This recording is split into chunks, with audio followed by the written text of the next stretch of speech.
I go by Avery Thornton. At 30 years old, I earn my paycheck mapping out catastrophic outcomes for a fintech operation based in Portland.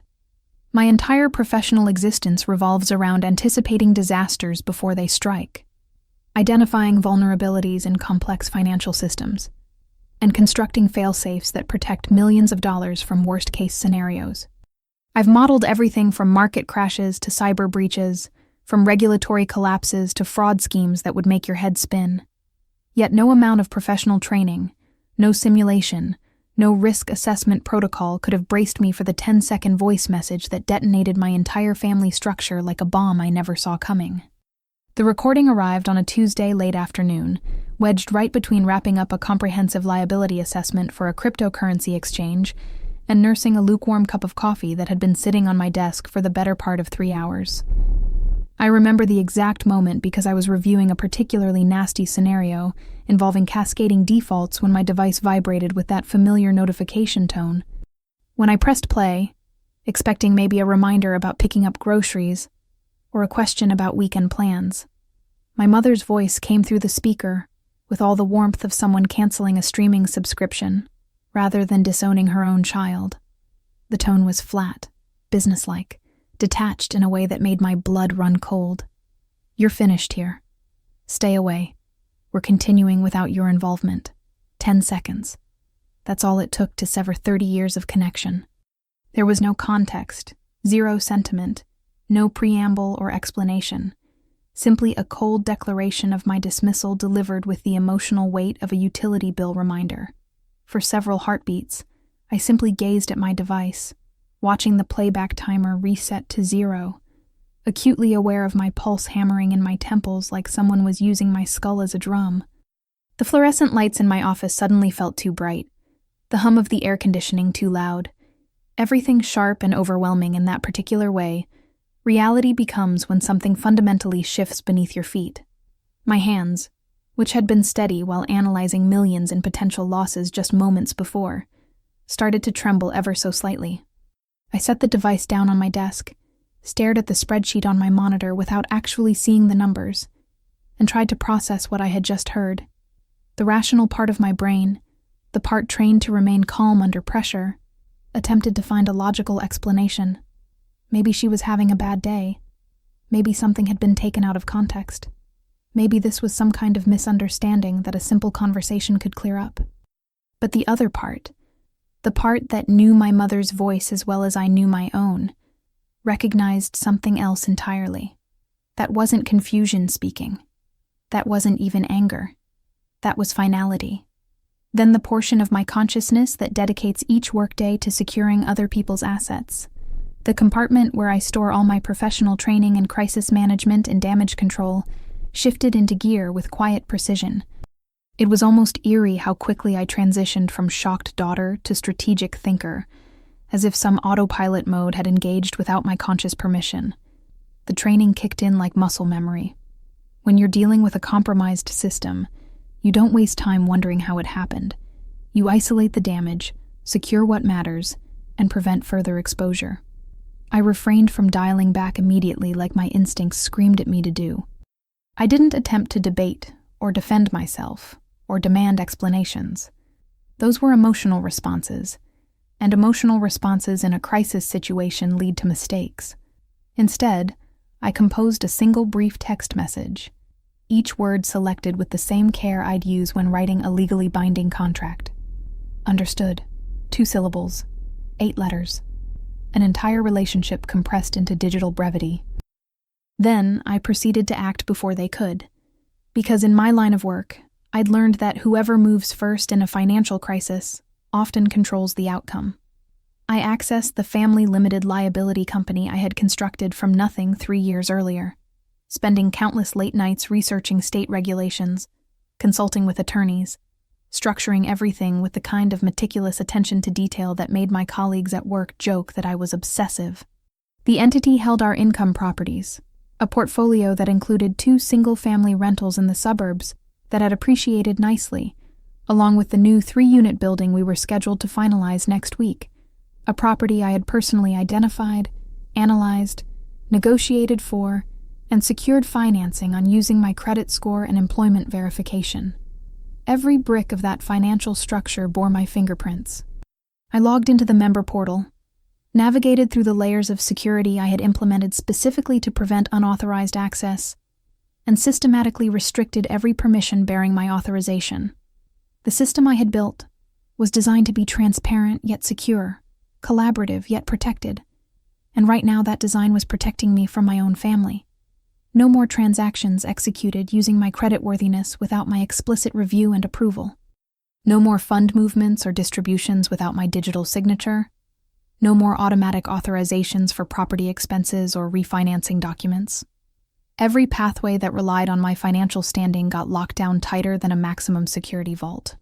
Following that, I contacted the property broker, a sharp woman named Patricia, who had been working with us for the better part of 8 months on this deal, and extracted myself from the real estate transaction they had been depending on. I was the primary borrower, the one whose income qualified us for the commercial loan, the one whose debt-to-income ratio made the whole transaction possible. Without me, the numbers simply didn't work. The bank wouldn't approve it, the seller wouldn't accept it, and the timeline we had all been working toward would collapse like a house of cards in a stiff breeze. Lastly, I secured the retirement structure I had established on their behalf 2 years ago, a carefully constructed series of accounts designed to maximize their tax advantages while protecting assets from potential creditors. It was complex work, the kind that required understanding both current tax law and estate planning strategies, and I had spent weeks working with financial advisors to get it exactly right. I implemented restrictions that prevented any changes to beneficiary designations, distribution elections, or account consolidations without triggering a multi-step verification process that required my explicit consent. Nothing could be modified, drained, borrowed against, or accessed without my knowledge and approval. It was the financial equivalent of changing all the locks and installing a security system. By the moment my coffee reached room temperature, sitting forgotten beside my keyboard while I worked through each system methodically, every convenient pathway they assumed ran through me had been completely shut down. 3 years of careful construction, years of maintaining their financial health while building something sustainable, locked down in less time than it took most people to draft an email. The speed surprised even me, but then again, when you spend your professional life preparing for catastrophic scenarios, you develop a certain efficiency in crisis response.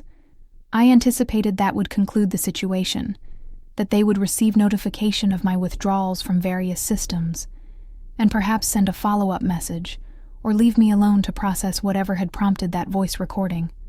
Maybe there would be an awkward phone call in a few weeks once tempers had cooled. Maybe we would slowly rebuild some kind of distant relationship over time. Maybe I would never understand what I had done to warrant such a cold dismissal. What I didn't anticipate was the absolute panic that would follow. Instead, before the following sunrise, before I had even processed what I was feeling beyond a dull numbness that seemed to insulate me from the full weight of what had happened, my device displayed 46 unanswered incoming calls and a recorded message from their attorney stating we have encountered a significant complication. The number itself was almost absurd. 46 attempts to reach me in less than 12 hours. That's nearly 4 calls per hour if you assume they started trying to reach me immediately after discovering what I had done. The desperation in that number said everything about who had been more dependent on whom in this family arrangement. I genuinely chuckled when I heard those words from the attorney's mouth, a sound that surprised me with its bitterness. The laugh came from somewhere deep and cold, a place where months of being taken for granted had apparently been accumulating like interest on an unpaid debt. I composed my response, keeping it brief and professional, typed my reply, because they remained completely unaware that the complication wasn't my absence from their lives. The real issue was everything I took with me when I left. Everything they had assumed would always be available, always accessible, always working in their favor without question or condition. They hadn't just lost a daughter yesterday. They had lost their financial architect, their credit line, their safety net, their problem solver, and their future security all in one 10-second voice message. Stay with me through to the conclusion, and you'll witness how one frigid voice message transformed into a family retaliation narrative where the person they attempted to eliminate ended up controlling every single advantage. How the underestimated daughter became the untouchable fortress. How love without respect created the perfect conditions for a reckoning nobody saw coming, except the one person who had been preparing for worst-case scenarios her entire professional life.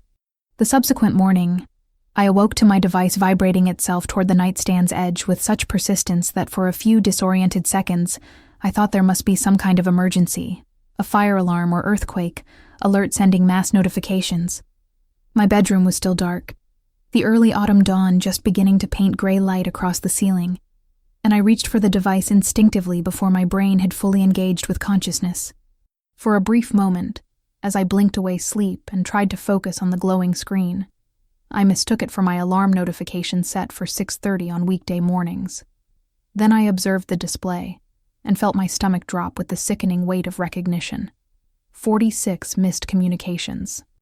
The number glared at me in accusatory red, each missed call representing another moment of their dawning realization that I had actually followed through, that I hadn't simply been throwing a tantrum or making empty threats. Mother, father, unidentified numbers that suggested they were recruiting others to try reaching me, maybe relatives or family friends who didn't understand what was happening but had been told it was urgent. One originated from a legal firm I recognized, a prominent downtown practice that specialized in family law and estate planning. The latest notification was a voice recording from their legal counsel, and I could see it had been left at 11:47 the previous night, which meant someone had been panicking well past normal business hours. I inserted my earbuds and initiated playback while starting the coffee brewing, needing caffeine to face whatever was about to unfold. This is Marcus Caldwell, representation for Garrett and Elaine Thornton. Avery, we require a conversation. This situation is critical. Please return my call at your earliest opportunity. His vocal tone carried that particular tension attorneys develop when they realize their clients have omitted crucial information. When they discover the case they thought they understood has complications, nobody mentioned during the initial consultation. There was an edge of frustration beneath the professional courtesy, the sound of someone who had probably been dragged into this situation without adequate preparation, and now found themselves dealing with consequences they hadn't been warned about. I allowed the message to complete and stared at the wall for an extended moment, listening to the coffee percolate. My device continued illuminating as fresh text messages arrived from Mother. Avery, this represents merely a miscommunication. Contact me. We need to discuss this. From Father. Sweetheart, whatever transpired, we can resolve this. Please call us immediately. Another one from Mother. We didn't intend it in that manner. We were experiencing stress. Come to the house so we can clarify. Amusing, I reflected, because yesterday there had been zero ambiguity in her vocal delivery. You're finished here. Stay away. We're continuing without your involvement. Those words had seemed remarkably unambiguous to me. I scrolled through the messages, partially anticipating seeing Sloane's name somewhere in the deluge of communications, expecting at least one text from her trying to mediate, or asking what was happening, or even adding fuel to whatever fire had started. Nothing whatsoever. Not a single text message or missed call from my younger sister, who typically flooded our family group chat over the most trivial matters, who would send 17 messages about finding a good parking spot, or share endless photos of her breakfast, or demand immediate responses to questions about what color nail polish suited her mood. For someone who craved attention constantly, who thrived on being at the center of every family conversation, who seemed physically incapable of going more than a few hours without seeking validation or input or acknowledgement from someone, she was remarkably silent. The absence was louder than any message she could have sent. It spoke volumes about what she knew, and when she knew it. Presently, while the coffee completed brewing, filling my small apartment kitchen with that familiar morning aroma that usually brought comfort, but today just felt like an ordinary detail in an extraordinary situation, I opened the building security application and accessed the camera recording for our front entrance, almost reflexively. It was a habit born from living alone in the city, checking who came and went, monitoring package deliveries, maintaining awareness of my immediate surroundings. The display showed a clip from earlier that sunrise, time-stamped at 5:43 in the morning, when most reasonable people were still asleep. The display showed a clip from earlier that sunrise. My father Garrett positioned outside the glass entrance of my apartment complex, hands buried deep in his jacket pockets in that characteristic way he has when he's uncomfortable or uncertain, gazing up at the second level where my unit was located with an expression I couldn't quite read from the security footage but could imagine perfectly. That look of conflict, of wanting to do something but not knowing what, of being caught between obligations and inclinations. He examined his device, probably scrolling through the unsuccessful call log or rereading texts that hadn't been answered, hesitated as though he might press the intercom button, his finger actually hovering near the panel for several seconds, then pivoted around and departed. His shoulders were hunched in a way I'd only seen a few times in my life, moments of genuine defeat or disappointment. No call, no knock, simply retreat.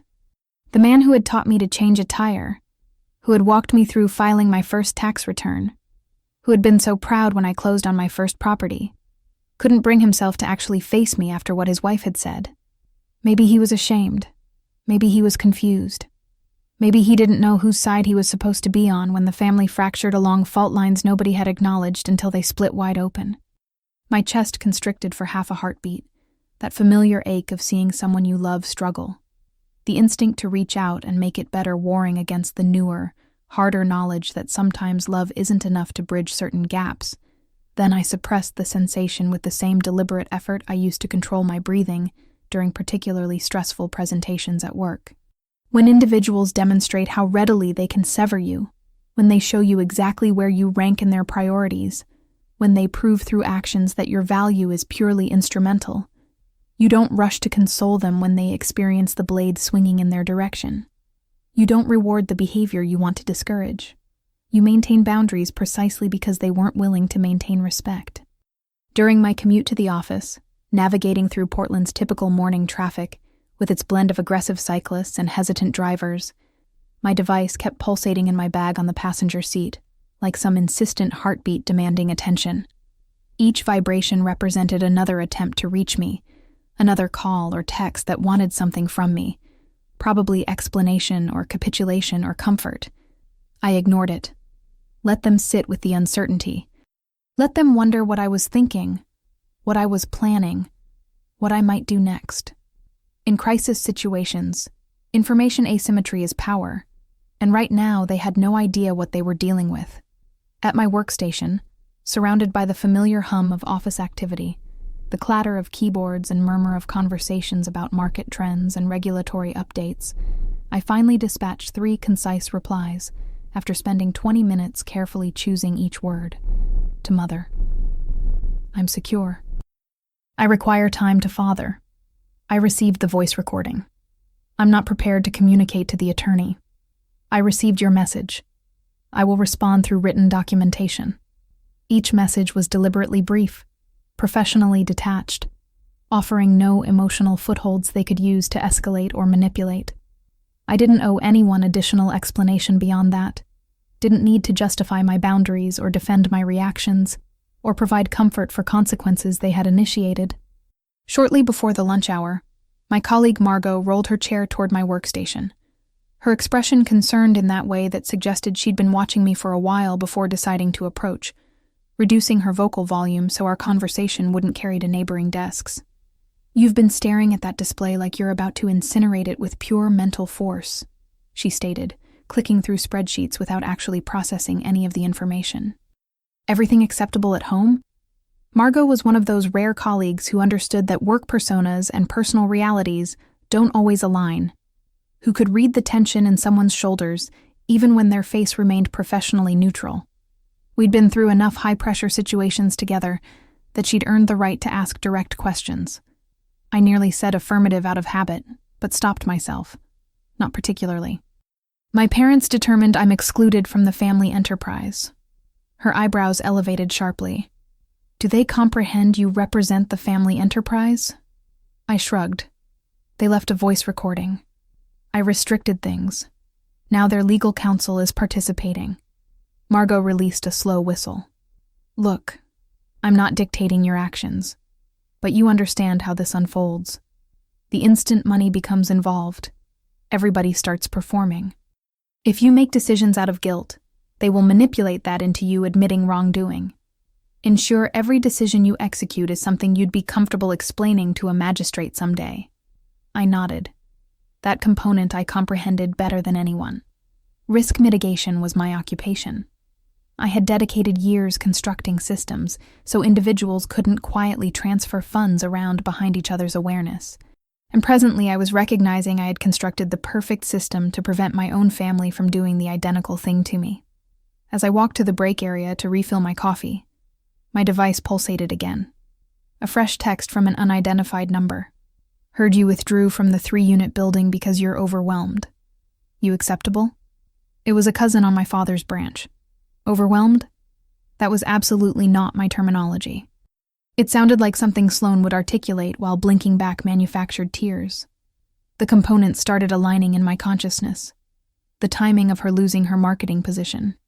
The manner she'd started throwing around phrases like streamline the limited liability company and liquidate equity at Sunday meals. As if she had ever cared about financial documents before. The reality that she was the only one quiet presently, like a puppeteer who had already manipulated the strings and was waiting off stage to witness the outcome. I stared at my device and felt the first clean edge of anger, sharp and frigid, slide into position. If Sloan was orchestrating this, if she believed she could shove me out of what I constructed and climb into my position while our parents participated along, then she had selected the wrong sister to pick a financial confrontation with. 2 days subsequently, I attempted to pretend existence was normal by doing something painfully ordinary. I went to the local coffee establishment I always frequent on Saturdays. The kind of location where the barista recognizes your order and the regulars discuss hiking and housing valuations. I had just collected my latte when I heard someone call my name. Avery. Hey. I pivoted and saw Walter Briggs, one of my father's old companions from the garage he used to work at. He clapped me on the shoulder like nothing was incorrect. Heard about the 3-unit building? He stated, reducing his voice like he was about to share confidential information. Difficult situation. I frowned. What about it? He winced. Just what your mother and Sloan were articulating in the family group chat. That you withdrew because work pressure affected you. That you were overwhelmed and it wasn't an appropriate time for you mentally. He stated mentally the manner individuals do when they're afraid to articulate breakdown. I felt my jaw tighten, overwhelmed. There it was again. I forced a smile so tense it felt like it might fracture. Yeah, well, you understand how rumors circulate, I stated. Walter patted my arm, told me to take care of myself, and wandered off to the sugar station. I walked out of the establishment before my face showed what I was genuinely feeling. Outside in the frigid Portland air, I extracted my device and scrolled back through my messages. Not one call from Sloan, not one text. But somehow she was comfortable telling extended family that I was too unstable to handle a property deal I had practically engineered. That wasn't simply gossip. That was foundation. Sitting in my vehicle, I opened my contacts and tapped a name I hadn't used in months. Leonard Cross, the financial advisor who had assisted me setting up the original structure for our family limited liability company before my parents under Sloan's influence, switched to someone newer and flashier. Leonard picked up on the second ring. Avery, this is unexpected, he stated, still keeping everyone out of difficulty. Working on it, I stated. I have an inquiry. Has anyone attempted to modify ownership percentages in Thornton Holdings Limited Liability Company recently? There was a pause, the kind where you can hear someone sit up straighter. I've observed some draft documents circulate. He stated slowly. Your mother mentioned a new advisor, asked a few hypotheticals, but I saw references to adding another family member as a managing member, and your signature line was blank. It appeared messy, so I told her nothing could advance without you. My grip tightened on the steering wheel. Another family member, Sloan. Obviously. Did any of it go through? I asked. Negative, he stated. The paperwork was incomplete and frankly questionable. But Avery, if someone is attempting to backdoor their way into control of your limited liability company, you need to get ahead of it. I thanked him, disconnected, and stared at the dashboard for a long moment. I thought about the voice recording telling me I was finished. I thought about Walter articulating the word overwhelmed. I thought about my mother suddenly wanting a new advisor right after Sloan lost her position. This wasn't random. This was a plan with a shaky legal backbone and substantial emotional manipulation on top. A fresh notification appeared while I sat there from Sloan. Finally. What do you think you're doing, Avery? Withdrawing from the property deal, freaking everyone out, restricting down accounts. This is a mess, and you're making it worse. For a heartbeat, my fingers hovered over the keyboard. I nearly unleashed everything boiling in my consciousness. Instead, I deleted the reply draft and opened my email. First, I wrote to the property broker. Per our conversation, please consider this written confirmation that I have withdrawn from the Thornton 3-unit building purchase as a borrower and primary qualifier.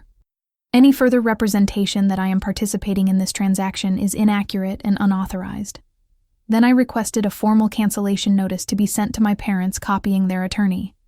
Next, I opened a fresh message, this time addressed to Sloan, but written like any other risk escalation I would dispatch at work. Sloan, this email serves as formal notice that any attempt to alter ownership, signature authority, or financial structure related to Thornton Holdings Limited Liability Company, its associated properties, or retirement accounts without my written consent is unauthorized and may constitute fraud. Do not sign my name. Do not imply my approval. Any such action will be documented and shared with legal counsel. Avery. No yelling, no name-calling, just facts and consequences. I sent it, then turned my device face down on the passenger seat. By the time I drove home, my call log showed 6 more attempts from Mother, 3 from Father, none from Sloan. At my apartment, I opened my laptop and started a fresh folder labeled Family Risk Documentation. I dragged in screenshots of texts, the attorney's voice recording, Leonard's notes, the email I just sent. Every move, every lie, every attempt to paint me as unstable was going in there. Because if Sloan was building a narrative where I was the problem, where I was the weak link to be cut out so she could slide in, then I was going to build a superior narrative, one backed by timestamps and evidence. And I couldn't help wondering as I watched the files pile up on my display how many families detonate like this, because one person values the truth less than the role of victim they've been rehearsing their whole existence. 3 days subsequently, an unidentified number flashed on my display in the middle of a spreadsheet. I almost allowed it to go to voicemail until I saw the firm name. This is Avery. Hi, Avery. This is Vincent Park, your parents' new financial advisor, he stated. I just need to review some discrepancies in the Thornton retirement structure. That word made me sit up. He explained he'd been reviewing the limited liability company and retirement accounts and had observed draft forms adding Sloan as a co-trustee or managing member with my name referenced as approving modifications, but no actual signature from me. To be clear, Vincent, I have not approved anything. I stated, I haven't signed a thing since the day I set it up. Vincent sighed. I figured your family is under the impression you stepped away and that these modifications are what you want. The word overwhelmed came up. From a compliance standpoint, I needed your confirmation. Treat every request as unauthorized unless you witness my live signature. I told him, if someone claims otherwise, request written proof. You won't receive any. After we disconnected, my cousin Rosalind called. Are you acceptable? She blurted. Because the manner Sloan has been talking, it sounds like you're falling apart. I asked what exactly Sloan was articulating. That you withdrew from the 3-unit building because of anxiety? That you hoard control of the limited liability company? That you threatened to cut Mother and Father off financially? Rosalind stated. Now she's posting about abusive power in families. None of that is accurate, I stated. Rosalind reduced her voice. I didn't think so. It doesn't match the Avery who paid for their roof. I just wanted you to understand what was being articulated. Thanks. Screenshot if you feel like it. Otherwise, don't feed her audience. We disconnected. A heartbeat later, an email thread appeared into my inbox. Subject, Thornton 3-unit building purchase update. It was from our agent Patricia. with my parents, Sloan and Marcus, the attorney on copy. Quoted under her reply was Sloan's message. Patricia, as we discussed, Avery has withdrawn due to personal mental health struggles. We need to advance forward without her. Please respect her limitations, Sloan had written, sounding so caring it made my skin crawl. Patricia's actual reply was crisp. Thank you, Sloan. For liability, I'll need written confirmation directly from Avery and will pause the file for now. I started typing before the anger softened. Hi, Patricia, I wrote. Attached is my written withdrawal from 2 days ago and the pre-approval documentation. I am not exiting due to mental health struggles. I am withdrawing because I no longer consent to my name, credit, or income being used under the current family circumstances. Any other description of my decision is inaccurate. Thanks for pausing the file. Avery, I copied Marcus and Vincent, attached everything proving I had been the driver from day one. Patricia replied quickly to the smaller group. Understood. I will ignore Sloan's prior message and only act on instructions that come from you. A quiet email followed from Marcus. Received. We should discuss next steps. That evening, there was an envelope taped to my apartment door with my mother's handwriting. Inside, on lined paper, she'd written, "We love you." We were emotional. Please call us so we can rectify this before it goes too far. Love, Mother. For a heartbeat, my chest hurt. I could picture her at the kitchen table while Sloan paced and cried, arranging the narrative. My device pulsated again.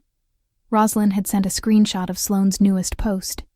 Sometimes the most dangerous person in a family is the one who controls all the money and punishes you when you don't obey. It stated, "Healing means walking away from people who weaponize their power, even if they share your last name." The comments were full of hearts and "You go girl." I put the note from my mother next to my laptop and opened the folder labeled Family Risk Documentation. Emails, voice recordings, advisor notes, screenshots, all lined up in neat little rows. Up until presently, I'd just been shutting doors. As I watched the files stack up, I recognized defense wasn't sufficient. If Sloan wanted to build a narrative where I was the villain, I was going to answer with something she couldn't manipulate. A simple documented narrative that left her standing alone in the light. The subsequent morning, while I was at my workstation, my device pulsated with a fresh text from my mother. Just 5 minutes. No arguing. Please. I stared at it. 5 minutes wasn't going to rectify a voice recording that told me not to come back, but it sounded more like her than anything she'd sent in weeks. Call me, I wrote. She answered immediately, and I heard the faint speaker echo. Your father is here too, she stated. Hey, sweetheart, Garrett added. You wanted 5 minutes, I stated. Mother exhaled. We messed up, Avery, stating, You're finished here. Stay away. That was extreme. We shouldn't have articulated it like that. You didn't.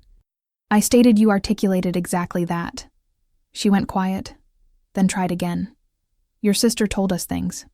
She stated that you were planning to cut us out of the limited liability company, talking to attorneys about removing us from retirement accounts, articulating you were tired of carrying us and wanted full control. She stated you told her after dinner in the vehicle. None of that ever happened. I stated, Did you hear those words from me directly? Well, negative, Mother admitted. Sloan stated you talked in the vehicle on the way home. I took my own vehicle that evening, I stated. I left alone. There was no vehicle ride. Father swore softly.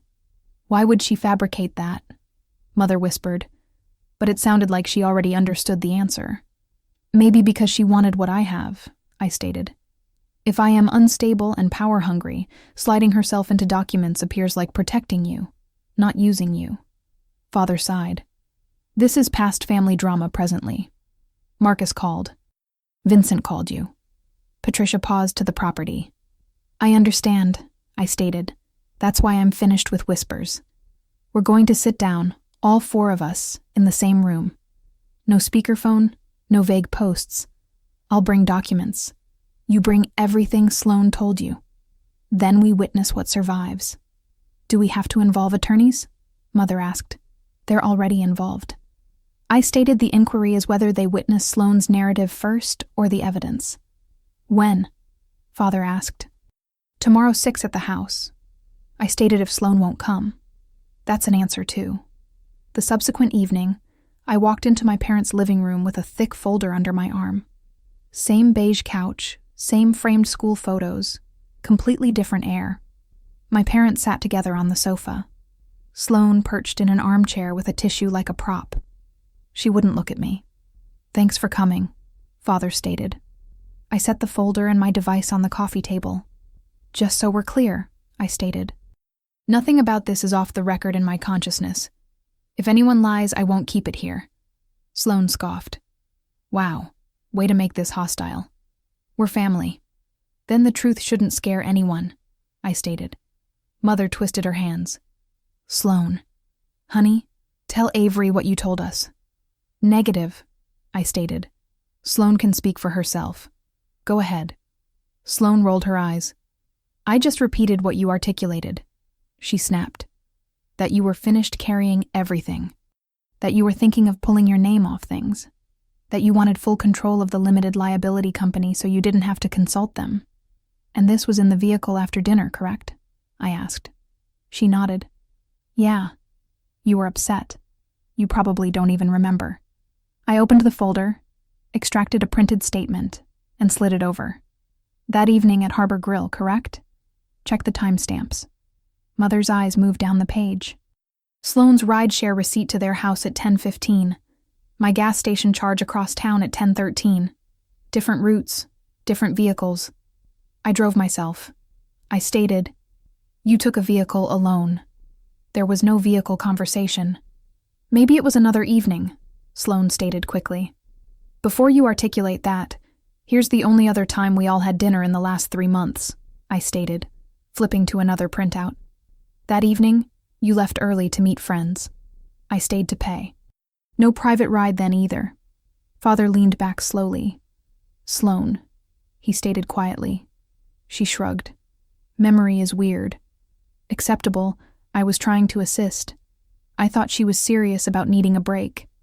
I laid down the email to Patricia next. My withdrawal sent before Sloane's mental health narrative. Then Patricia's reply stating she'd ignore anything that didn't come from me. Then Vincent's note about draft documents with my name referenced but not signed. Then screenshots of Sloane's posts and Rosalind's messages. One by one, the pages built a line from my voice recording to this couch. Mother finally turned to Sloane. You told us you witnessed emails, she whispered.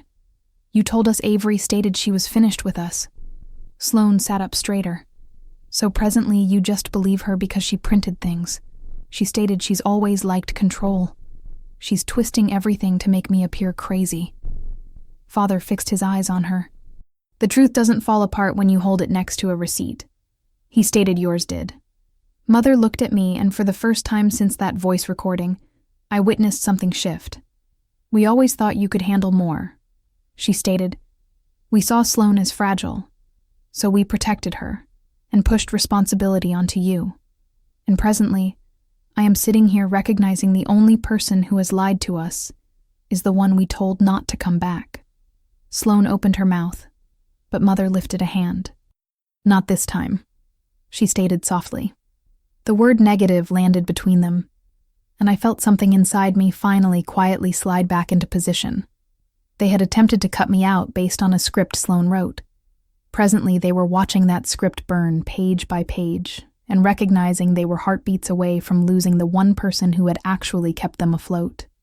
The silence after my mother's negative sat there like a fifth person in the room. Sloane shifted in her chair, eyes darting between our parents and me, testing which way the wind was blowing. So what presently? She snapped finally. You've got your little packet of papers. Congratulations, Avery. Are you happy you made Mother cry? I ignored the jab. This is not about anyone crying, I stated. It's about consequences. You told me I was finished. You attempted to push modifications through behind my awareness. You told individuals I was unstable so you could step into things I constructed. That has to mean something other than a sad social media post, and everyone pretending it never happened. My father rubbed his jaw the manner he did when he was lining up a difficult repair in his consciousness. What do you think should happen? He asked. Sloane whipped her head toward him. Seriously, Father, you're asking her? I met his eyes. You wanted me out of the family enterprise? I stated fine. I'll step back from being the default safety net, but that also means no one receives to quietly use my name, my credit, or my work. Starting with making sure Sloane has zero access to anything I've set up. My mother hesitated. Sloane doesn't have access, she started, but I shook my head. Not formally, maybe, I stated.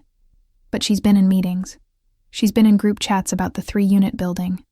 She's been talking to advisors like decisions were already moving in her favor. That stops today. Father sighed, looked at Sloane. Honey, he stated, we need to be clear here. No more talking to advisors for us. No more speaking on our behalf. No more hinting that Avery is acceptable with things when she is not. Sloane blinked hard. So, you're just going to cut me out? She stated, voice going high and thin. After everything I have done for you. What exactly is that? I asked, unable to stop myself. The social media narrative about being raised by wolves in the suburbs, or the half-baked business plans you wanted me to fund? Mother flinched but didn't scold me this time. Garrett, she stated quietly. Maybe we should make it official. No additional beneficiaries, no shared accounts, no promises we can't keep. We've been articulating for years we'd assist Sloane start something. Pay off this card, co-sign that loan. All it has done is make her think she is entitled to money that isn't there until Avery constructs it. I looked at her, surprised at how blunt she was being. Elaine turned to me. We want you to rewrite the documents, she stated. The limited liability company, the retirement stuff, all of it, based on what you think actually makes sense, not what we articulate in the middle of a confrontation. I stared at her.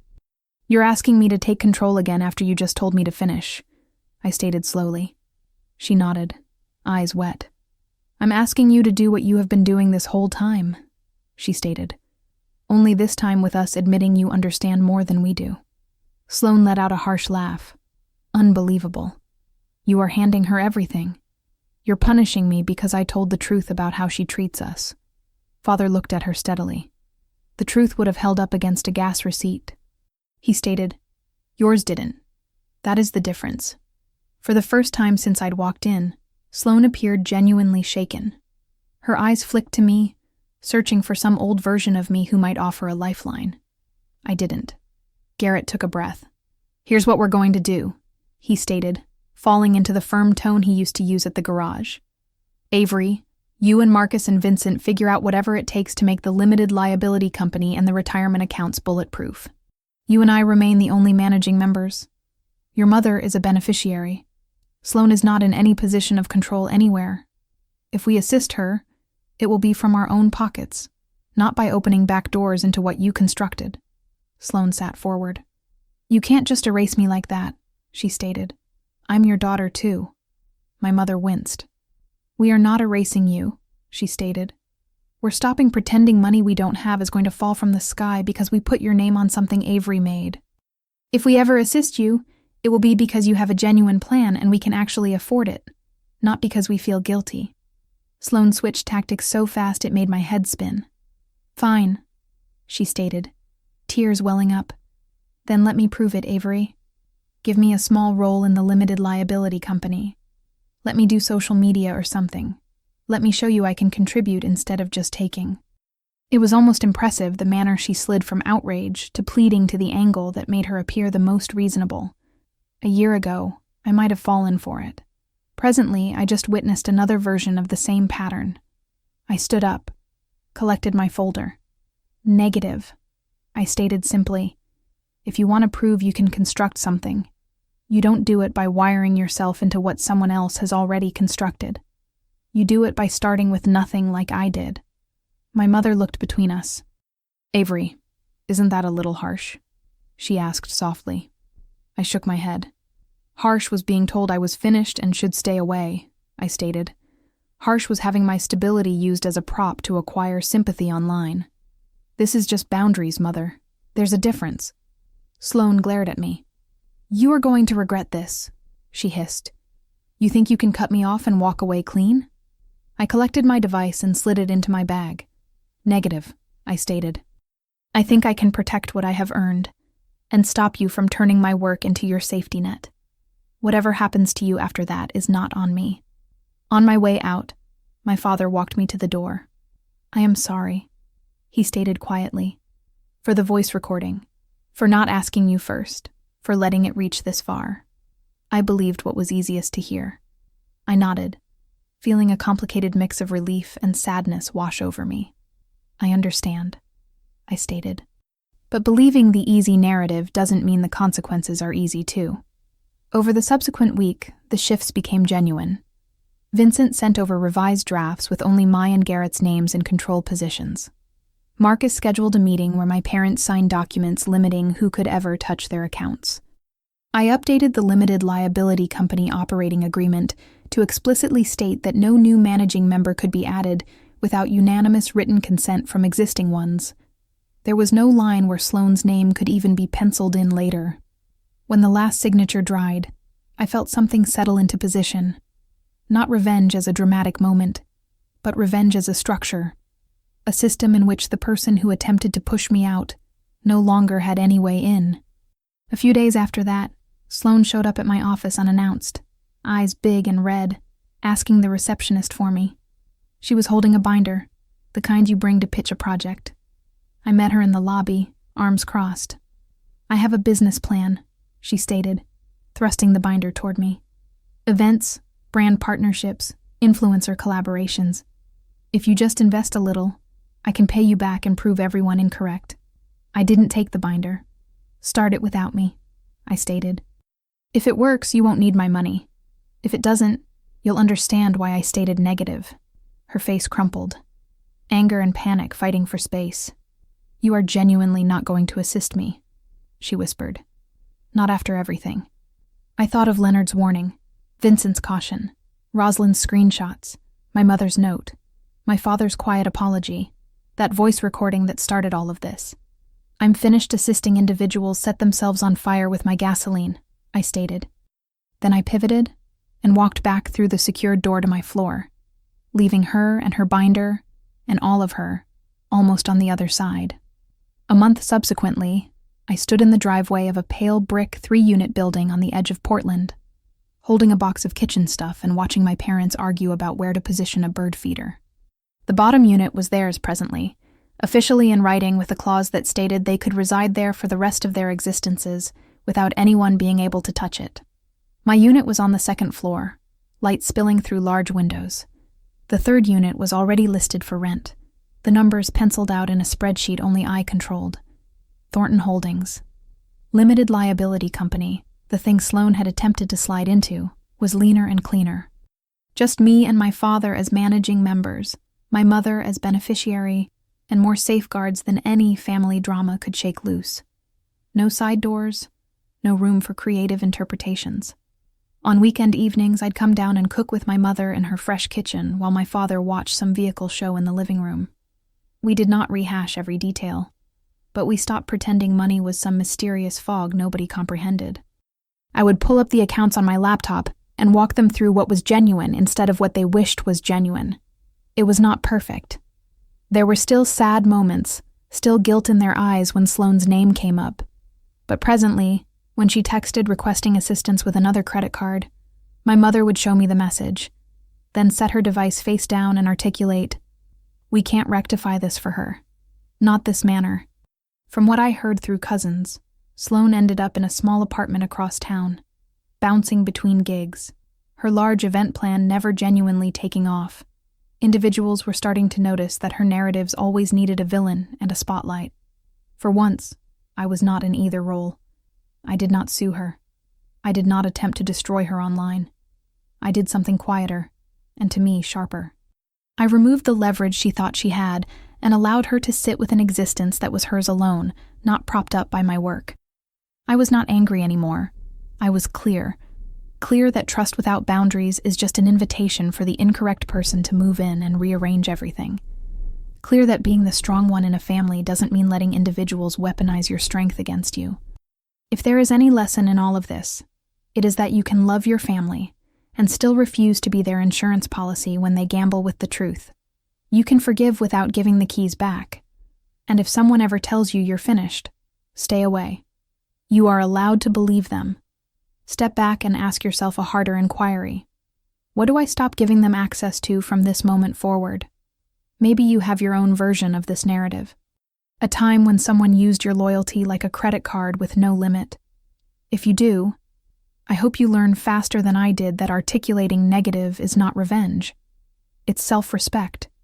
And sometimes that is the only thing worth protecting, more than the property itself. The morning light filtered through my apartment windows in thin gray sheets, that pre-dawn glow that makes everything look washed out and uncertain. I made myself go through the motions of a normal morning routine, because the alternative was sitting on my couch, staring at my device waiting for the next wave of contact attempts. Shower, coffee, professional attire, selected with the same care I always used, even though part of me wanted to call in sick and hide under blankets until this entire situation resolved itself somehow. But hiding wasn't an option, and more importantly, hiding sent the wrong message. I wasn't the one who should be ashamed or uncertain or questioning my choices. I hadn't initiated this crisis. I had simply responded to it with the tools and knowledge I possessed. The drive to work took me past familiar landmarks that suddenly seemed strange, as if the entire world had shifted slightly off its axis, and nothing quite lined up the way it used to. The coffee shop where I usually stopped looked the same, but felt different. The intersection where I normally caught the tail end of rush hour traffic moved with its usual chaotic rhythm, but my participation in it felt mechanical, disconnected. Everything was simultaneously normal and completely altered, a cognitive dissonance that made my head ache in ways that had nothing to do with lack of sleep. At my desk, surrounded by the comfortable chaos of a busy office where problems had solutions and systems had logic, I felt almost safe. This was territory I understood. Markets behaved according to principles, even when they seemed chaotic. Financial systems had rules, even when people tried to break them. Risk could be quantified, modeled, managed. Family dynamics, apparently, could not. The texts kept arriving throughout the morning like water dripping from a leaky faucet, each one slightly different in tone, but all conveying the same underlying desperation. From my mother, variations on the theme of this is all a misunderstanding. We need to talk. Please call me back.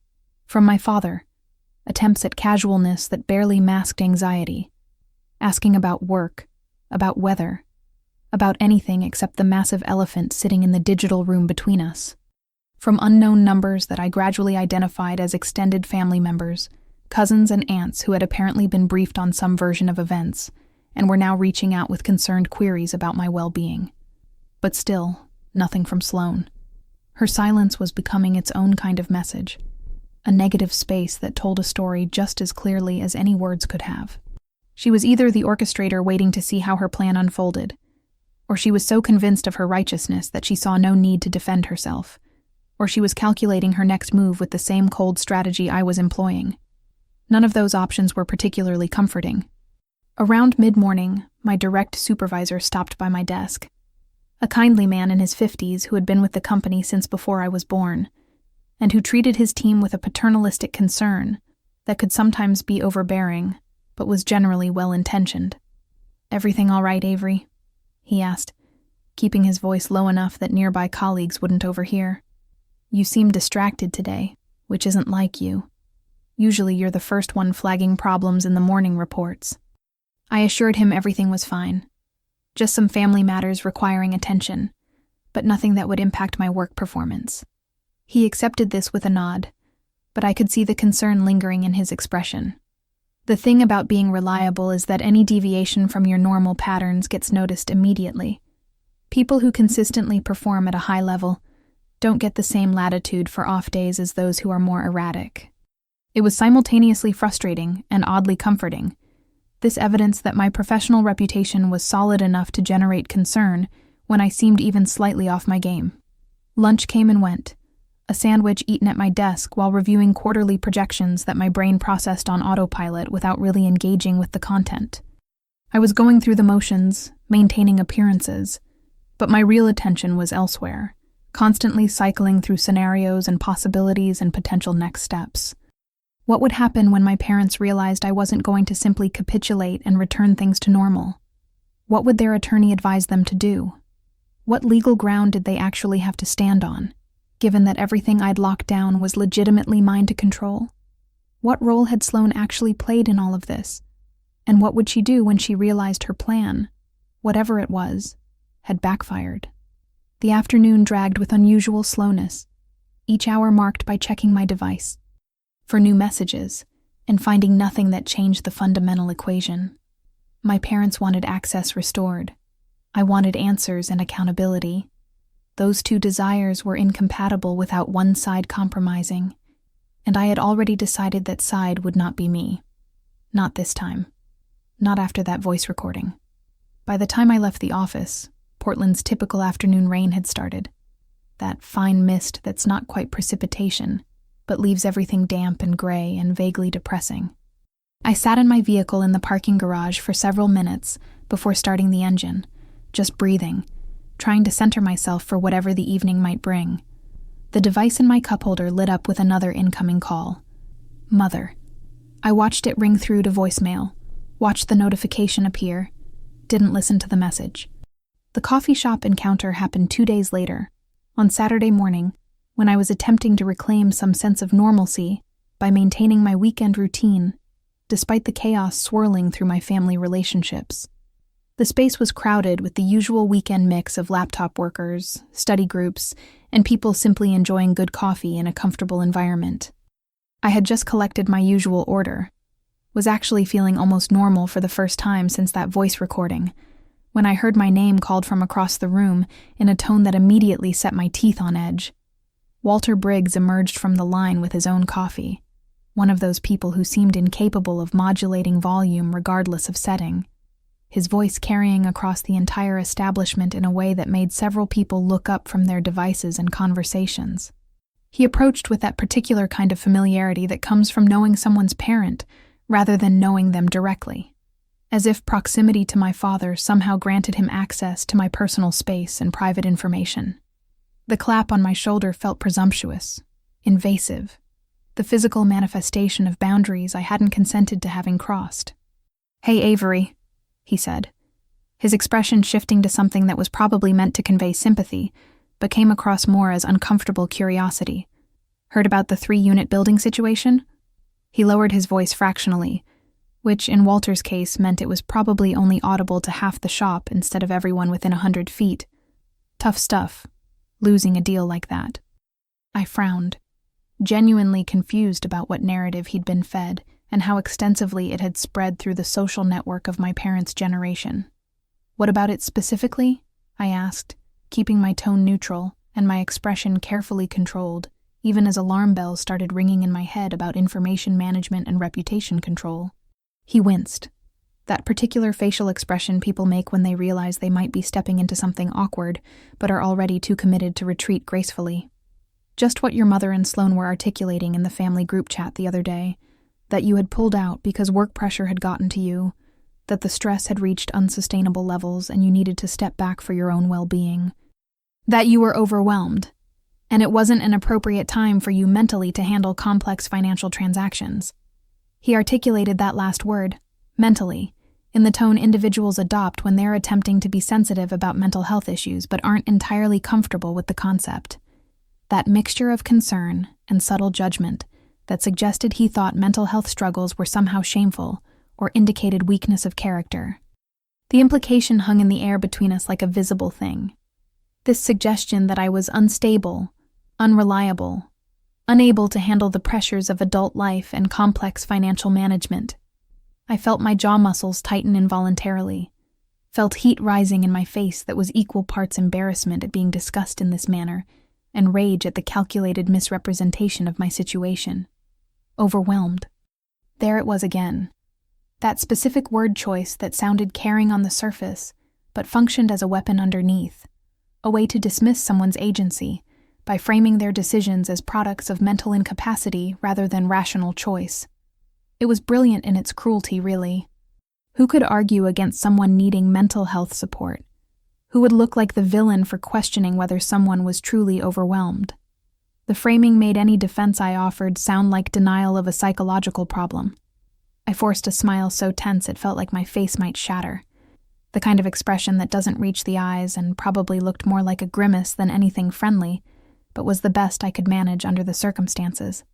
Yeah, well, you understand how rumors circulate and grow in the telling, I stated, keeping my voice light and casual, even though internally I was calculating the scope of the damage and the effort it would take to counter this narrative.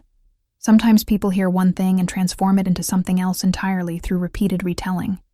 Walter patted my arm in a gesture that was probably meant to be comforting, but felt patronizing.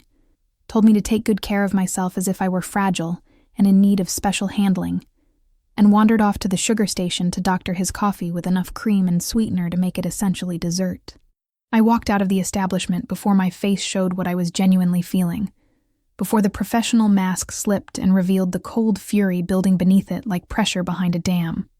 Outside in the crisp autumn Portland air, the kind of morning where you could see your breath and feel winter approaching, I extracted my device and scrolled back through my messages with methodical attention to detail. Not one call from Sloan in the 48 hours since the initial voice recording. Not one text message expressing concern or confusion or even curiosity about what was happening.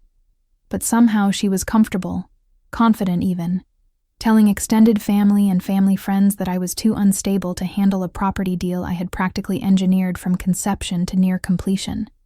That wasn't simply gossip or casual conversation. That was groundwork, foundation. The beginning of a narrative designed to explain and justify actions that might otherwise look suspicious or self-serving.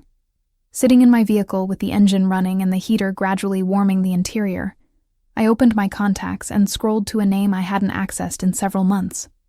Leonard Cross had been the financial advisor who initially assisted me in setting up the organizational structure for our family limited liability company, back before my parents, under increasing influence from Sloan's suggestions and complaints about his old-fashioned approach, had switched to someone newer and flashier, who promised better returns and more aggressive growth strategies. Leonard was in his 60s, methodical to the point of being occasionally frustrating, and utterly incapable of cutting corners or tolerating anything that wasn't completely above board and properly documented. The device rang twice before his familiar voice came through the speaker, surprised, but pleased. "Avery Thornton, this is unexpected," he stated with genuine warmth. "Haven't heard from you since your parents decided they wanted someone with more exciting investment strategies. Still keeping everyone out of financial difficulty, I hope." Working on it actively, I replied, trying to match his light tone despite the heaviness of what I needed to discuss. "Leonard, I have an inquiry that might seem strange, but I need an honest answer. Has anyone attempted to modify ownership percentages or management structure in Thornton Holdings Limited Liability Company recently? Have there been any inquiries or preliminary discussions about restructuring that you're aware of?" There was a pause on the line, the kind of significant silence where you can practically hear someone's mental gears shifting as they reassess the conversation and realize it's more serious than they initially thought. When Leonard spoke again, his tone had shifted from casual to carefully professional. "I've observed some draft documents circulating," he stated slowly, choosing words with obvious care. "Your mother contacted me about 3 weeks ago, mentioned she was working with a new advisor, asked several hypothetical questions about adding additional managing members or restructuring voting rights within the limited liability company. I saw references in the preliminary paperwork she forwarded for my review to adding another family member as a co-managing member with enhanced financial authority, and your signature line was blank on every page that required member approval. My grip tightened on the steering wheel until my knuckles showed white, until I could feel the texture of the leather pressing into my palms. 3 weeks ago. This had been in motion for 3 weeks before that voice recording. This wasn't a spontaneous decision made in the heat of an argument. This was planned, calculated, systematic. Another family member could only mean one person. Sloan. Obviously. Of course. Did any of the documentation go through official channels? I asked, forcing my voice to remain level and professional despite the emotions churning beneath the surface. Did anything get filed or recorded or implemented in any legally binding capacity? Negative, he stated firmly. The paperwork was incomplete and frankly questionable from a legal standpoint. Several of the clauses didn't align with standard limited liability company operating procedures, and the rushed timeline they were suggesting raised red flags about proper fiduciary consideration. I told your mother quite clearly that nothing could advance without your explicit written approval and in-person verification, that any changes to managing member status required unanimous consent from existing managing members, which meant you. I got the impression she wasn't pleased with that answer, which is probably why she stopped returning my calls shortly after that conversation. I thanked him with genuine gratitude for his diligence and professional ethics, disconnected the call, and stared at the dashboard for a long moment while my brain processed the implications and assembled the pieces into a coherent picture. I thought about the voice recording telling me I was finished, delivered with such cold finality. I thought about Walter Briggs using the word overwhelmed with that particular inflection that suggested mental instability. I thought about my mother suddenly wanting a new financial advisor right after Sloan lost her marketing position and suddenly had abundant free time and mounting financial pressure. I thought about the timing, the coordination, the carefully constructed narrative. This wasn't random. This wasn't emotional. This wasn't even primarily about me at all. This was a plan with a questionable legal foundation and substantial emotional manipulation layered on top, designed to accomplish specific objectives, while making those objectives look like natural consequences of my own shortcomings rather than deliberate maneuvering. Remove Avery, install Sloan, access resources, all while making it look like I was the problem rather than the solution, like they were protecting themselves from me rather than exploiting what I had built. A fresh notification appeared on the device screen while I sat there processing, the alert tone pulling me out of my analysis. From Sloan. Finally. After 2 days of absolute silence while chaos unfolded around me, while attorneys got involved and family members expressed concern, and my parents attempted repeatedly to reach me, now she decided to make contact. "What do you think you're doing, Avery?" The message demanded, rather than asked, the tone aggressive, rather than conciliatory. "Pulling out of the property deal without discussing it with anyone, frightening everyone with your sudden withdrawal, restricting access to accounts people depend on. This is creating a mess, and you're making the entire situation worse by refusing to communicate like a reasonable adult." For a heartbeat, my fingers hovered over the keyboard, my initial instinct being to unleash everything boiling in my consciousness, every accusation and piece of evidence and angry question that had been accumulating since that voice recording. I wanted to demand answers, to confront her directly about the narrative she'd been constructing, to force some kind of acknowledgement or admission of what she'd been attempting. I nearly unleashed a multi-paragraph response detailing exactly how I saw the situation and exactly what I thought of her role in it. Instead, with considerable effort, I deleted the reply draft and opened my email application. Emotion was what she wanted, what she could use, what would allow her to paint me as unstable and reactionary, and proving her point about my mental state. Professional documentation was what I needed, what would protect me, what would establish a clear record of positions and boundaries that couldn't be misrepresented later. First, I composed a message to Patricia, the real estate agent who had been working with our family on the 3-unit building acquisition. Per our telephone conversation 2 days ago, please consider this written confirmation that I have withdrawn from the Thornton 3-unit building purchase as a borrower, co-signer, and primary qualifier for the commercial financing. I am no longer participating in this transaction in any capacity. Any further representation that I am participating, that I have approved the transaction, or that my credit or income is available for this purchase is inaccurate and unauthorized. Please provide formal written notice of this withdrawal to all parties involved in the transaction. I then requested that she send a formal cancellation notice to my parents, copying their attorney, Marcus Caldwell, to ensure there could be no confusion or claims of misunderstanding about my position. Next, I opened a fresh message composition window. This time, the recipient was Sloan directly, but the content was written with the same clinical precision I would use for any other risk escalation notification at work. The kind of official communication that establishes clear boundaries and potential consequences without emotional embellishment. Sloan, this email serves as formal notice that any attempt to alter ownership structure, modify signature authority, change management roles, or adjust financial arrangements related to Thornton Holdings Limited Liability Company, its associated properties, or connected retirement accounts without my prior written consent is unauthorized and may constitute fraud or financial elder abuse, depending on the specific circumstances. Do not sign my name to any documents. Do not imply my approval or authorization for any transactions. Do not represent yourself as having my consent for any financial decisions. Any such action will be thoroughly documented and shared with appropriate legal counsel for review. Avery Thornton. No yelling, no accusations, no emotional language, just facts and consequences delivered in the same tone I would use to notify a vendor about contract violations. I sent the message, then rotated my device face down on the passenger seat and sat in the parking lot for several more minutes, allowing myself to feel the weight of what I was doing, the finality of these boundaries I was establishing, before starting the vehicle and heading home.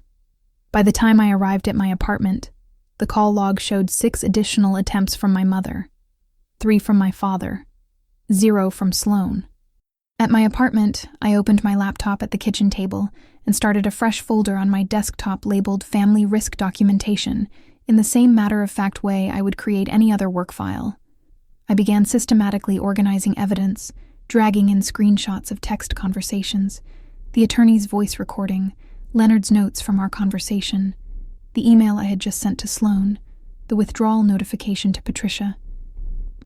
Every move, every lie, every attempt to paint me as unstable or overwhelmed or mentally fragile was going in this folder with timestamps and context and corroborating documentation. Because if Sloan was constructing a narrative where I was the problem, where I was the weak link that needed to be removed so she could step into the role I had built, then I was going to construct a superior narrative backed by facts and evidence and professional documentation that would stand up to scrutiny. And I couldn't help wondering, as I watched the files accumulate on my display in neat, organized rows, how many families detonate exactly like this? How many relationships fragment along these precise fault lines because one person values the truth less than the role of victim they've been rehearsing their entire existence? How many people spend years building something only to watch someone else attempt to claim it by rewriting history? How many children become safety nets for parents who then resent the dependency? How many siblings compete for resources while pretending they're competing for love? 3 days later, while I was deeply focused on a particularly complex financial model at work, my device displayed an incoming call from an unidentified number. I almost allowed it to proceed directly to voicemail, my standard practice for unknown callers since the entire situation had begun, until I noticed the firm name displayed beneath the number. Professional instinct made me answer rather than ignore. "This is Avery speaking," I said, keeping my tone neutral and businesslike. "Hi, Avery. This is Vincent Park." The voice on the other end responded with careful professionalism. "I'm your parents' new financial advisor, recently brought on to help them optimize their retirement planning and property management strategies. I apologize for the cold call, but I needed to discuss some discrepancies I've encountered while reviewing the Thornton retirement structure and associated accounts. Do you have a few minutes to talk through some concerns that have come up during my initial assessment?" That specific word, discrepancies, immediately commanded my full attention in a way that more general language wouldn't have. Discrepancies meant something was wrong, something didn't match, something required investigation and possibly correction. I set aside the spreadsheet I'd been working on and gave Vincent my complete focus. He explained methodically that he'd been conducting a comprehensive review of the Family Limited Liability Company structure and retirement accounts as part of his onboarding process with my parents as new clients. During that review, he'd discovered draft forms and preliminary documents proposing to add Sloan as a co-trustee or co-managing member with significantly enhanced financial authority.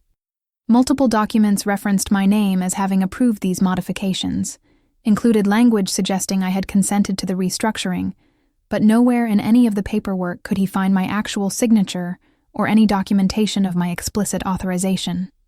"To be absolutely clear, Vincent," I stated firmly, wanting there to be zero ambiguity about my position, "I have not approved any of those modifications. I haven't signed anything, haven't verbally consented to anything, haven't authorized any changes whatsoever since the original day I set up the structure. Any documentation suggesting otherwise is inaccurate at best, and potentially fraudulent at worst. Vincent released a long exhale, the sound of someone whose professional instincts had been correct, but who wished they hadn't been. I suspected as much based on the inconsistencies in the documentation, he admitted. Your family appears to be operating under the impression that you've stepped away from active management and that these modifications represent what you want to happen going forward. The word overwhelmed came up multiple times in conversations with your parents, suggestions that you were experiencing too much stress to handle the responsibility effectively.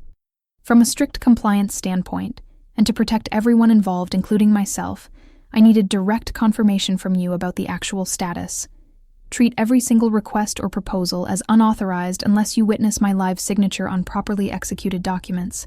I instructed him with the same firmness I would use with a vendor at work who needed clear boundaries. If someone claims I've approved something verbally or through informal communication, request written proof with my verified signature. You won't receive any, because none exists. And Vincent, I appreciate you doing due diligence on this, instead of just accepting what you were told at face value. That kind of professional skepticism probably just prevented a significant legal problem for everyone involved. After we disconnected, I sat at my desk feeling an odd mixture of validation and exhaustion.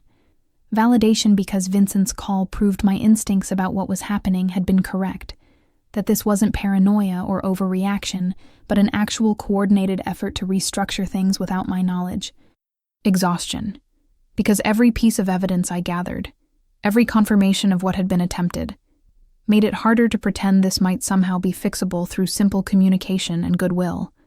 My cousin Rosalind called less than an hour later, her voice tight with concern, and something that might have been anger on my behalf. "Are you holding up acceptably?" she blurted out, before I could even complete a standard greeting. "Because the manner Sloan has been discussing you publicly is genuinely disturbing, and I wanted you to understand what narrative is being circulated before it spreads any further through the family network."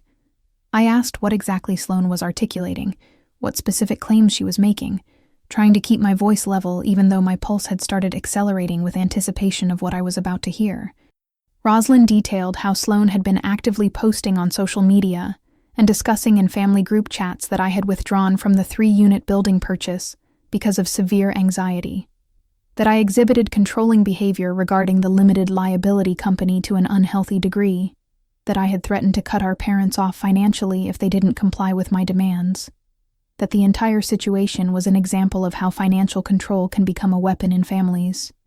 Now she was posting vague content about abusive power dynamics and toxic family relationships, carefully worded to avoid specific accusations, but clearly designed to generate sympathy and position herself as a victim of my behavior.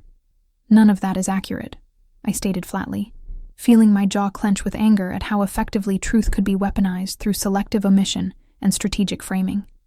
None of it happened the way she's describing, and much of it is completely fabricated. Rosalind lowered her voice significantly, clearly moving to a more private location before continuing. "I didn't think those claims matched the Avery who paid to replace their entire roof 2 years ago when they couldn't afford it, who spent months helping them understand their retirement options, who never asked for anything in return for all that work. I just wanted you to understand what was being articulated publicly before it became the accepted version of events that everyone believed without question. Some family members are already starting to repeat her narrative, treating it as confirmed fact rather than one person's perspective. I thanked her genuinely for the warning, suggested she screenshot anything particularly egregious if she felt comfortable doing so, but not to engage directly in the discussions or defend me publicly. Otherwise, I advised, don't feed the audience or give attention to content designed specifically to provoke reactions and generate sympathy. We disconnected, and immediately another notification arrived, this time an email thread that had been forwarded to my inbox by Patricia, the real estate agent. The subject line read, Thornton 3-unit building purchase update, and the recipient list made my stomach drop. Patricia had sent it to my parents, to Sloan, and to Marcus Caldwell, the attorney, marking it as important and requesting clarification about how to proceed. Quoted in Patricia's message, shown in that distinctive indented format that email clients use to indicate previous correspondence, was Sloane's original message. Patricia, as we previously discussed in our phone conversation, Avery has withdrawn from the property purchase due to ongoing personal mental health struggles that have been impacting her decision-making capacity. Given her current inability to maintain consistent judgment, we need to proceed forward without her involvement and restructure the financing accordingly. Please respect her current limitations and work with us to find alternative qualification options. The message was signed with Sloane's name, but written as though she had authority to make these determinations and speak on everyone's behalf. The wording was insidious in its careful construction, sounding concerned and protective on the surface, while simultaneously painting me as mentally unfit and unreliable. It would make anyone reading it sympathetic to the family's position, while viewing me with suspicion or pity. It was precisely the kind of thing that, once stated and left unchallenged, becomes accepted reality through repetition. Patricia's actual reply, sent to the full group, was refreshingly direct and professional. Thank you for that information, Sloane. However, for liability protection and to ensure proper documentation, I'll need written confirmation directly from Avery Thornton about the reasons for her withdrawal before proceeding with any alternative financing arrangements. Given the legal and financial implications, I'm pausing all forward progress on this transaction until I receive that direct confirmation. This is standard procedure for any situation where the primary qualifier withdraws from a commercial real estate transaction.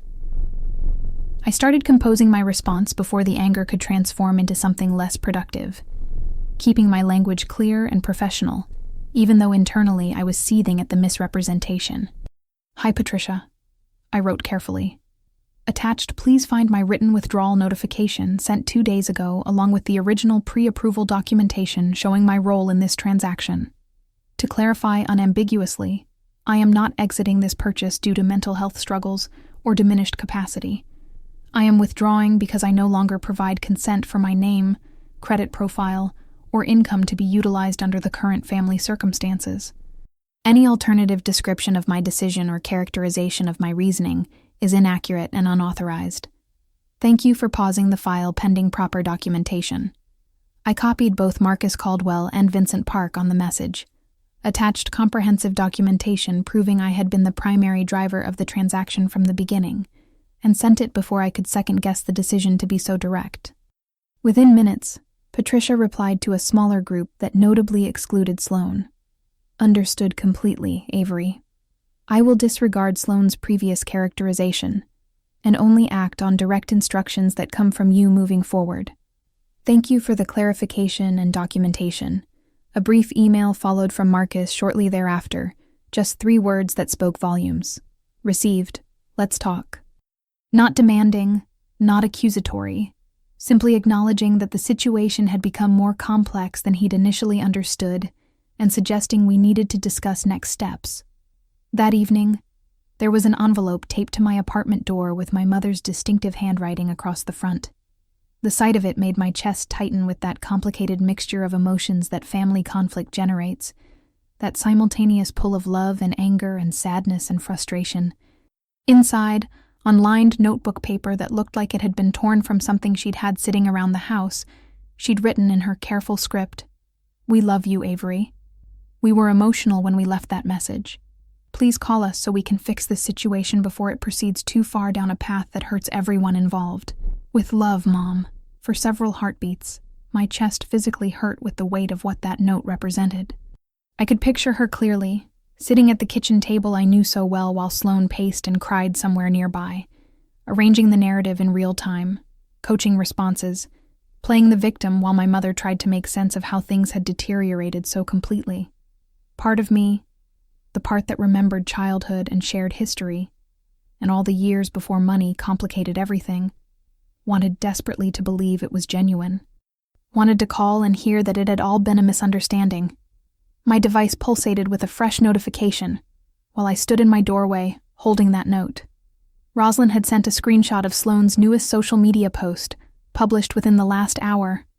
Sometimes the most dangerous person in a family structure is the one who controls all the financial resources and punishes everyone when they don't obey perfectly, It proclaimed with that particular self-righteousness that characterizes people who believe they're fighting oppression.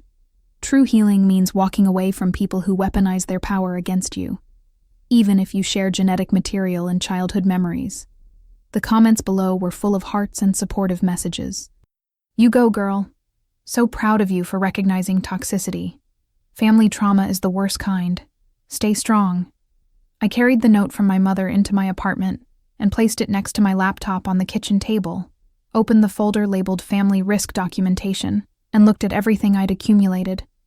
Emails, voice recordings, advisor notes, screenshots, financial documents, all lined up in chronological order. Up until this moment, I'd primarily been operating defensively, shutting down access, protecting what I'd built, preventing further damage. As I watched the evidence compile itself into an irrefutable timeline, I recognized that defense wouldn't be sufficient. If Sloan wanted to construct a public narrative where I was the villain, where my reasonable boundaries were reframed as abuse, where my protection of resources I'd created was painted as control and toxicity, then I needed to respond with something she couldn't manipulate or misrepresent. Not emotion, not arguments, not attempts to convince people through explanations they'd probably been primed not to believe. Just documentation. Simple, time-stamped, verified documentation that laid out exactly what had happened and when, that showed the pattern of manipulation clearly enough that people could draw their own conclusions. The truth wouldn't need embellishment. It wouldn't require dramatic presentation or emotional appeals. It would simply need to exist, complete and accessible, for anyone who actually wanted to know what had occurred, rather than what they'd been told had occurred.